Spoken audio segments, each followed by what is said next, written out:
Hello नमस्कार दोस्तों। देखिए, लोगों के क्वेश्चन होते हैं कि आपका जो कोर्स है, फ्रेट फॉरवर्डिंग कोर्स है, उसके अंदर हम लोग कैसे फ्रेट फॉरवर्डिंग सीख सकते हैं और क्या-क्या उसके अंदर हम लोग कवर करते हैं। वो सारा चीज़ मैं आपको इस वीडियो में आपको प्रॉपर बताऊँगा। किस-किस तरीके से अगर आपको बिल्कुल नॉलेज नहीं है फ्रेट फॉरवर्डिंग की, तो आप उस कोर्स को लेके आप उसमें सीख सकते हैं, नहीं सीख सकते हैं और किस तरीके से उसके अंदर मैंने बताया हुआ है, वो सारी चीज़ आपको इस वीडियो में आपको क्लियर करूँगा, जिससे आपको प्रॉपरली समझ आ जाएगा कि आप उस कोर्स से सीख सकते हैं या नहीं सीख सकते हैं। तो पहले मैं आपको बताता हूँ कि उसके अंदर काम कैसे होता है, ठीक है? जो हमारे नए सब्सक्राइबर हैं, उसके अंदर मैं बताता हूँ कि वो जो काम है वो कैसे होता है इसके अंदर। अगर आप 10th पास हैं, 12th पास हैं, आपको लगता है कि इसके अंदर मैं करियर बना सकता हूँ या नहीं बना सकता हूँ, तो वो मैं आपको क्लियर करूँगा, समझाऊँगा कि आप इसके अंदर करियर बना सकते हैं या नहीं बना सकते हैं। तो आपको डिसीज़न आपको लेना है कि आप इसके अंदर करियर बना पाएँगे या नहीं बनाएँगे। मेरा काम है समझाना कि अगर आप इसको प्रॉपरली तरीके से आप इसको समझ सकते हैं, तो प्रॉपरली आप इसको कर भी पाएँगे। कैसे करना है वो मैं आपको बताता हूँ। कोर्स के अंदर आप किस तरीके से आप सीख पाएँगे। तो वीडियो में आगे बढ़ने से पहले मैं आपको बता देना चाहता हूँ, अगर आप चैनल पे नए हैं, चैनल को सब्सक्राइब कर लीजिए, बेल आइकन को प्रेस कर लीजिए ताकि हमारी नई-नई वीडियो के अपडेट्स आपको सबसे पहले मिल पाए।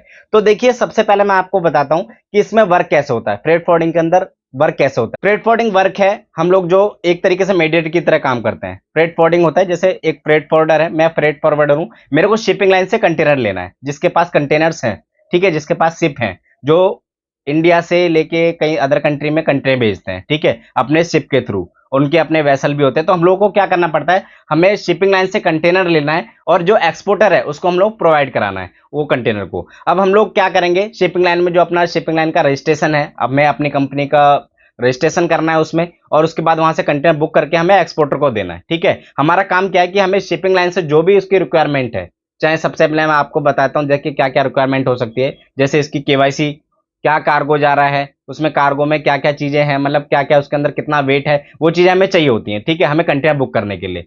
वो सारी चीज़ मैं कोर्स के अंदर कवर की हुई है। आप प्रॉपर्ली अगर आप उसको समझना चाहते हैं, कोर्स परचेज़ कर सकते हैं। प्रॉपर्ली तरीके से आप बहुत ईज़ी लैंग्वेज में आप उसको समझ पाएँगे और आप जो जॉब है, जॉब से स्टार्ट कर सकते हैं फ्रेट फॉरवर्डिंग, या फिर आप अपना बिज़नेस स्टार्ट करना चाहते हैं, तो बिज़नेस से भी आप कर सकते हैं, ठीक है?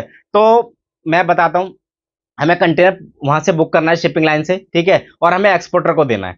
अब इसमें जो भी डॉक्यूमेंटेशन वर्क होता है, सभी डॉक्यूमेंट्स की टाइम लिमिटेशन है, वो सारी फ्रेट फॉरवर्डर को पता होती है और बुकिंग में भी मेंशन होता है, ठीक है? तो ऑनलाइन है तो हमें ऑनलाइन सबमिट करना है। कुछ-कुछ शिपिंग लाइन क्या करती हैं, कुछ डॉक्यूमेंट्स ऑनलाइन सबमिट करती हैं उनकी वेबसाइट पे, ठीक है? और कुछ शिपिंग लाइन मैनुअल लेती है वो मेल पे।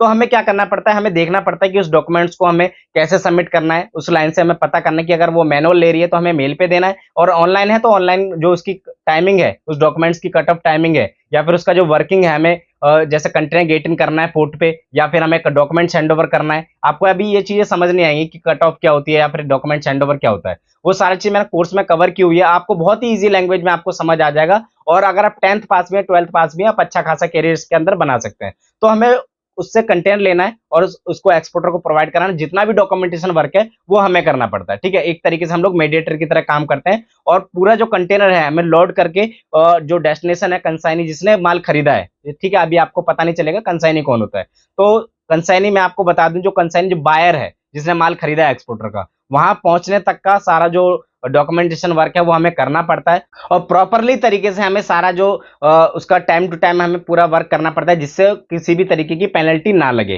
ठीक है? तो सारा चीज हमें एक एक चीज बता दिया। आप किसी कंपनी में अगर आप ज्वाइन करके सोचते हैं कि मैं प्रैक्टिकली करके सीख सकता हूं, आप बिल्कुल भी नहीं सीख पाएंगे, क्योंकि जैसे मान लीजिए किसी भी कंपनी को, मेरे को वैसे बोलना नहीं चाहिए, लेकिन अगर आप कहीं वर्किंग में हैं तो आप ये चीज बिल्कुल देखेंगे। अगर आप किसी स्टाफ से ये पूछते हैं कि ये कैसे होगा या फिर फ्रेशर है आपको नहीं समझ आती, तो आप वो चीजें आप उस कंपनी में बैठ के नहीं सीख पाएंगे। लेकिन मैंने कोर्स में प्रैक्टिकली जितनी भी शिपिंग लाइन है, एक शिपिंग लाइन है, आप सोचे कि एक शिपिंग लाइन से कंटेनर बुक कर लिया और भेज दिया।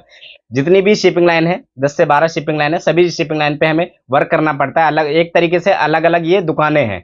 जैसे मान लीजिए इस पे सस्ता नहीं है तो हमें उस शिपिंग लाइन से हमें ले लेना है, तो इसी तरीके से हमें जिस पे सस्ता है, और सभी का थोड़ा थोड़ा डॉक्यूमेंटेशन वर्क अलग चेंज होता है। जैसे उसकी वेबसाइट अलग है तो कहाँ कैसे सबमिट होगा, वो सारी चीज मैंने प्रॉपरली तरीके से सभी शिपिंग लाइन का डॉक्यूमेंटेशन वर्क बताया हुआ है। आप कोर्स परचेज कर सकते हैं, बहुत ही इजी तरीके से आप सीख सकते हैं। तो शायद ये चीज आपको कंफर्म हो गई होंगी कि क्या क्या उसके अंदर कोर्स के अंदर है। जितना भी documentation work A to Z मैं आपको बता रहा हूँ, आपको बिल्कुल निश्चिंत रहना है कि मैं कोर्स को लेके मैं समझ नहीं पाया। मैं आपको गारंटी देता हूँ, आपको अगर आप एक बार कोर्स परचेज कर ले तो प्रॉपरली तरीके से आप सीख पाएंगे। और उसके बाद भी बाई चांस कई लोग नहीं समझ पाते तो आप मेरे को डायरेक्टली मैसेज कर सकते हैं, डायरेक्टली व्हाट्सअप कर सकते हैं, डायरेक्टली कॉल कर सकते हैं। आपके जो भी डाउट्स हैं वो सारी चीज आपको फोन पे या फिर आपको एनी डेस्क पे मतलब ऑनलाइन लेके आप वो सारी चीजें आपको बता दी जाएंगी, प्रॉपरली तरीके से आपको समझाया जाएगा कि किस तरीके से आपको क्या डॉक्यूमेंटेशन और कहाँ पे सबमिट करना है। तो उम्मीद करता हूँ आपको ये चीजें आपको समझ आ गई होंगी कोर्स के अंदर क्या है और आपको किस तरीके से आपको वो हेल्प कर सकता है फ्रेट फॉरवर्डिंग सीखने में। तो उम्मीद करता हूँ वीडियो पसंद आएगी तो वीडियो को लाइक जरूर कर दीजिएगा, चैनल को सब्सक्राइब कर लीजिए, बेल आइकन को प्रेस कर लीजिए ताकि हमारी नई नई वीडियो के अपडेट्स आपको सबसे पहले मिल पाए। तो इस वीडियो में इतना ही, मिलते हैं नेक्स्ट वीडियो में एक नए टॉपिक के साथ, तब तक के लिए धन्यवाद।